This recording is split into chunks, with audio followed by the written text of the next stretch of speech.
नमस्कार. मी अभिजित राजेंद्र पटवा, इचलकरंजी. नुकतेच 2 दिवसापूर्वी महाराष्ट्र राज्याचे मुख्य माहिती आयुक्त माननीय श्री राहुल पांडे सर यांनी एका TV चॅनलला मुलाखत देऊन माहिती अधिकाराबाबत काही महत्त्वपूर्ण बाबी जाहीर केल्या. पहिल्यांदा मी मुळात पत्रकार असलेले नागरिकांच्या दैनंदिन समस्या ची जाण असलेले माननीय श्री राहुल पांडे सर यांची माहिती आयुक्तपदी निवड झाल्याबद्दल त्यांचं मनपूर्वक अभिनंदन करतो. त्याचप्रमाणे सेवा हमी कायद्याच्या 10 वर्ष पूर्ततेच्या कार्यक्रमामध्ये महाराष्ट्राचे मुख्यमंत्री माननीय श्री देवेंद्रजी फडणवीस यांनी माहिती अधिकार कायद्याचा वापर करून खंडणीचे आणि ब्लॅकमेलचे प्रकार होत असल्याने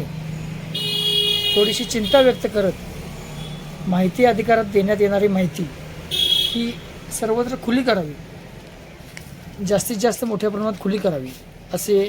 आपल्या मनोगतामध्ये व्यक्त केले. आणि तोच धागा उचलून तातडीनं माननीय श्री राहुल पांडेजी यांनी बैठक घेऊन आपल्या संबंधित सर्व प्राधिकरणाला असे निर्देश दिले की जी माहिती अधिकारामध्ये मागण्यात येईल ती तातडीनं ऑनलाईन पद्धतीने खुली करावी, वेबसाईटवर टाकावी आणि त्याचा नागरिकांना जास्तीत जास्त मोठ्या प्रमाणात फायदा व्हावा. मुळात महाराष्ट्रात माहिती अधिकार कायदा 2002 साली मंजूर झाला. पूर्ण भारत देशात जम्मू काश्मीर वगळता 2005 साली हा कायदा मंजूर झाला. हा कायदा करण्याचं एक प्रामाणिक असं जे महत्त्वाचं धोरण होतं की जास्तीत जास्त माहिती खुली व्हावी आणि नागरिकांना लोकसहभागाद्वारे प्रशासनाच्या कामकाजामध्ये सहभाग घेता यावा, पारदर्शकपणे ती माहिती खुली व्हावी आणि सर्व नागरिकांना ती माहिती समजावी. याच्यासाठी माहिती अधिकार अधिनियमामध्ये कलम 4(1) अंतर्गत 17 मॅन्युअल्स जे करण्यात आले त्यामध्ये 17 मॅन्युअल्ससाठी यशदाने एक टूल काढलेलं आहे. त्या टूलमध्ये 17 मॅन्युअल्स कसे असावेत याबाबत त्यांनी चांगल्या पद्धतीनं त्याचं विश्लेषण केलेलं आहे आणि त्या विश्लेषणानुसार 17 मॅन्युअल्स तयार करण्याबाबत किंवा कसे तपासावेत याची यादी त्यांनी दिलेली आहे. 2005 सालापासूनच महाराष्ट्र सरकारने आणि राज्य माहिती आयोगाने वेळोवेळी अनेक परिपत्रकं काढून कलम 4ची माहिती ही सार्वजनिक करावी आणि कलम 4नुसार 17 मॅन्युअलची माहिती जर सार्वजनिक केली तर कुठल्याही कार्यकर्त्याला माहिती अधिकार अर्ज करण्याची गरज पडणार नाही. अशा ह्या धोरणानं त्याला व्यापक प्रमाणामध्ये त्याचे GR सुद्धा काढले होते आणि बऱ्याच वेळा त्यांनी यशदाद्वारे किंवा अन्य संस्थांद्वारे यशदाद्वारे प्रशिक्षणसुद्धा दिले की माहिती अधिकार कायदा कसा वापरावा, त्यातली माहिती कशी पुरवावी, आपल्याला किती दिवसात निकाली काढावी. असे असतानासुद्धा काही कार्यकर्त्यांच्यामुळं जर या कायद्याला ब्लॅकमेलिंगचं आणि खंडणीचं स्वरूप देण्यामध्ये राज्यकर्ते धन्यता मानत असतील तर ते पूर्णपणे चुकीचं आहे. माझी माननीय फडणवीस साहेब मुख्यमंत्री यांना तसेच आपले मुख्य माहिती आयुक्त श्री राहुल पांडे सर यांना विनंती आहे की आजपर्यंत ज्या अधिकाऱ्यांनी वेळेत माहिती दिली नाही आहे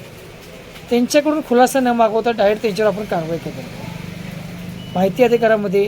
तुम्हाला रोजचा 250 रुपये जास्तीत जास्त 25,000 रुपये दंड करण्याचं जे तरतूद केलेली आहे त्या तरतुदीनुसार किती लोकांच्यावर कारवाई होती, किती जनमाहिती अधिकाऱ्यांच्यावर कारवाई होती. परवाच एक आपले राज्य माहिती आयुक्त माननीय पुणे खंडपीठाचे मकरंद रानडे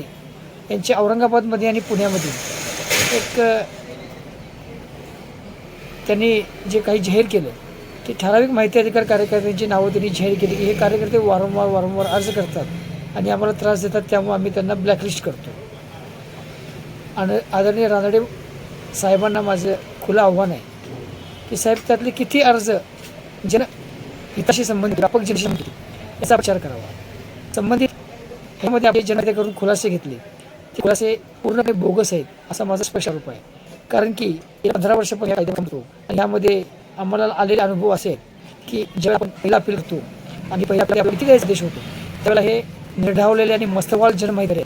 ते लोक माहिती देत नाही आणि ज्या प्रकारे करतो दुसरा अपील केला आहे हे ज्यावेळी सुनावणी आणि सुनावणीचं पत्र येतं त्यावेळेला हे थातून मातून माहिती त्याला देतात त्याच्याशी गोड बोलतात त्याला छाप असतात आणि नाही बाबा तुला सहकार्य करतो असं तसं म्हणतात आणि गोड बोलून ज्यांना माहिती मिळाली देतात ते कसं तुमच्याकडे ते प्रूफ तुमच्याकडे सादर करतात त्याला म्हणतात की हा ब्लॅकमेल असं करतो तसं करतो हे पूर्णपणे चुकीचं आहे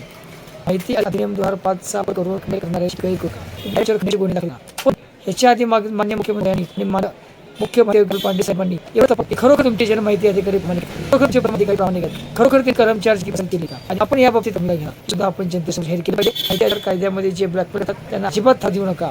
पण व्यापारी जो कररूपी शासनाचा पैसा आहे जो जीएसटीच्या माध्यमातून येतो टॅक्सच्या माध्यमातून येतो विकासाच्या माध्यमातून जो पैसा शासनाला गोळा होतो ह्या पैसे पूर्णपणे भारतीय नागरिक महाराष्ट्र नागरिकाचा सरकार आहे नागरिकांच्या उद्योगबद्दल खर्च व्हायला पाहिजे त्याची उद्योगाची जबाबदारी पूर्णपणे महाराष्ट्र शासनाची आहे पूर्णपणे शासकीय काही राजकारणी लोक मुद्दाम जनमती अधिकाराच्या माध्यमातून त्या कार्यक्रमाचे खच्चीकरण करतात त्याला माहिती देऊ देत नाही तुला काय झालं तरी बघतो म्हणतात आणि आपल्या महाराष्ट्र सरकार आचारतरी म्हणतात की आरटीआयची पालन करा योग्य काम करा तुम्ही माहिती द्या तुम्ही वेळ दाखवून घ्या माहिती वगैरे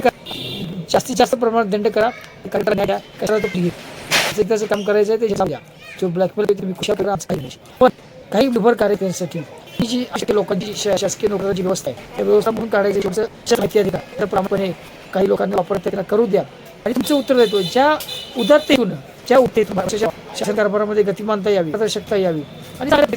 शासनाचा कारभार चालावा ह्या उद्देशाने फायदा